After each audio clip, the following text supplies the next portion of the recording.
Tujuan praktikum ini yaitu mengamati gelombang stasioner, menjelaskan pengertian gelombang stasioner, menjelaskan hal-hal yang menimbulkan gelombang stasioner, menjelaskan pengaruh tegangan terhadap panjang gelombang. Gelombang stasioner atau gelombang berdiri adalah gelombang yang amplitudenya berubah-ubah di setiap titik yang dilalui, terbentuk dari interferensi atau perpaduan gelombang datang dan gelombang pantul.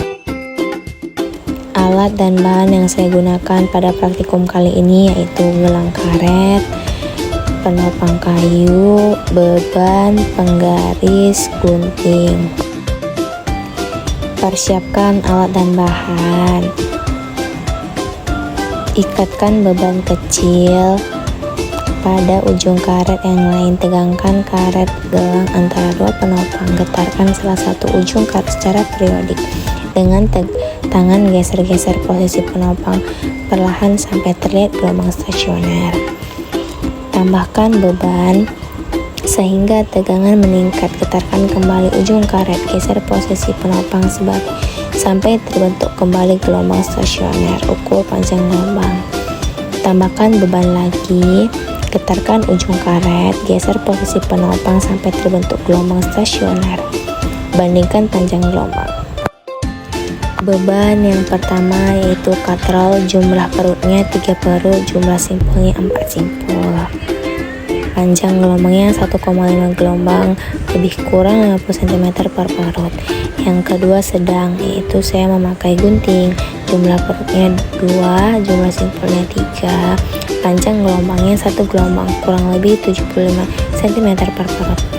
Yang ketiga tinggi, yaitu pakai spidol, jumlah perutnya 1, jumlah simpulnya ada 2, panjang gelombangnya 0,5 gelombang atau kurang lebih 100 cm per perut. Pada saat karet digetarkan, terbentuk pola gelombang yang tampak diam di tempat. Terdapat titik-titik yang tidak bergerak atau simpul. Terdapat titik-titik yang bergetar maksimum, yaitu perut. Semakin besar beban atau tegangan, semakin besar panjang gelombang. Kesimpulannya yaitu gelombang stasioner adalah gelombang yang amplitudenya berubah-ubah di setiap titik, terbentuk dari interferensi gelombang datang dan gelombang pantul. Gelombang stasioner memiliki simpul titik diam, amplitudo sama dengan 0, dan perut atau titik getar maksimum, amplitudo terbesar. Hal yang menimbulkan gelombang stasioner yaitu interferensi, gelombang datang dan pantul, ujung terikat atau bebas, getaran periodik terus-menerus, frekuensi resonansi yang sesuai, pengaruh tegangan terhadap panjang gelombang. Semakin besar tegangan, semakin besar panjang gelombang. Frekuensi tetap karena ditentukan oleh sumber getar yang berubah adalah cepat, lambat, dan panjang gelombang.